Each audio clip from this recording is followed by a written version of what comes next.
Good morning बच्चों। Good morning ma'am. मेरे हाथ में कुछ आपको दिख रहा है? हाँ क्या है? रबर है। रबड़ है। इसको हम खींच के छोड़ दें तो क्या होता है? अपनी पुरानी स्थिति में ये वापस आ जाता है। ठीक है, अभी हमारे सामने क्या चल रही है? कैंडल चल रही है। अगर इसको हम कैंडल क्या हो रहा है, पिघल करके मोम बन रही है ना।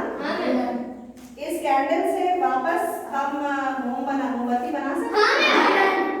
दूध सब जानते हैं, दूध से दही बन जाता है।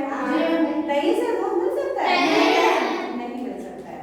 इसका मतलब है कि कुछ परिवर्तन तो ऐसे होते हैं जिससे हमें पदार्थ की पुरानी अवस्था मिल जाती है, लेकिन कुछ परिवर्तन ऐसे होते हैं जिससे पदार्थ की पुरानी अवस्था नहीं मिल सकती है। तो आज हम दो तरह के परिवर्तनों के बारे में पढ़ेंगे। पहला परिवर्तन है भौतिक परिवर्तन और दूसरा रासायनिक परिवर्तन। भौतिक एवं रासायनिक परिवर्तन, ये हमारे पाठ का नाम है, भौतिक एवं रासायनिक परिवर्तन।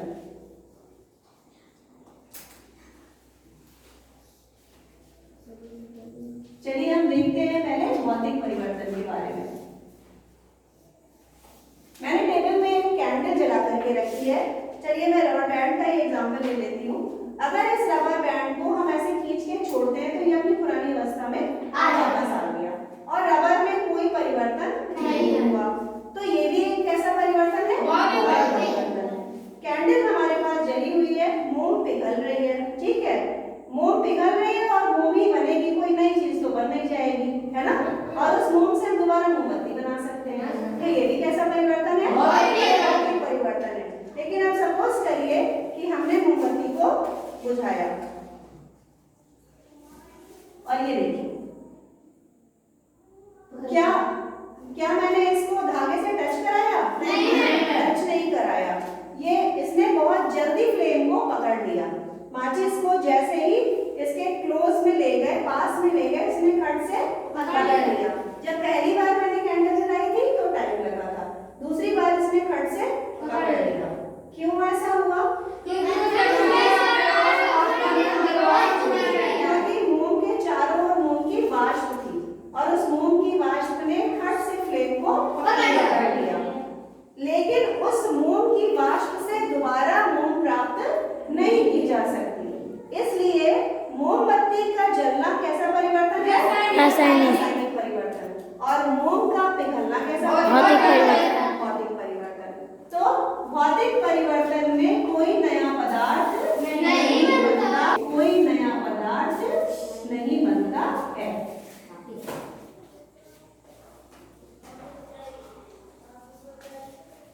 पाँच मिनट देख लेना।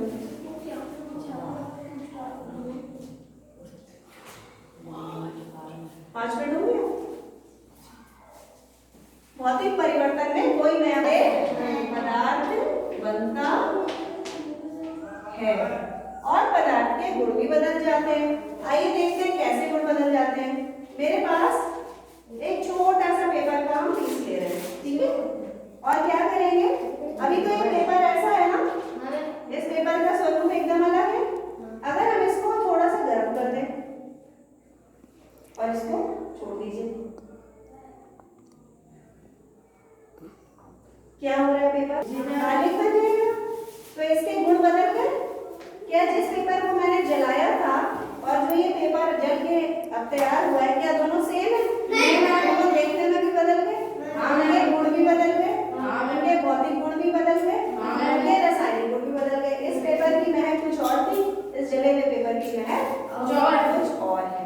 तो इस तरह से भौतिक परिवर्तन में पदार्थ की पुरानी अवस्था को पा सकते हैं और पदार्थ के गुण में कोई परिवर्तन नहीं होता है।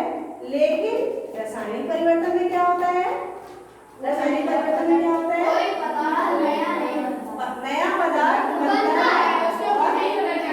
हाँ, और उसके गुण भी बदल जाते हैं। इस तरह से हमारे पास अभी बहुत सारी चीजें हैं जिसको हम प्रयोग के माध्यम से आपको दिखाएंगे कि किस तरीके से भौतिक परिवर्तन और रासायनिक परिवर्तन एक दूसरे से अलग होते हैं और हम कैसे पहचानेंगे कि कौन सा भौतिक परिवर्तन है और कौन सा रासायनिक परिवर्तन है। ठीक है, इस क्लास को हम आगे कंटिन्यू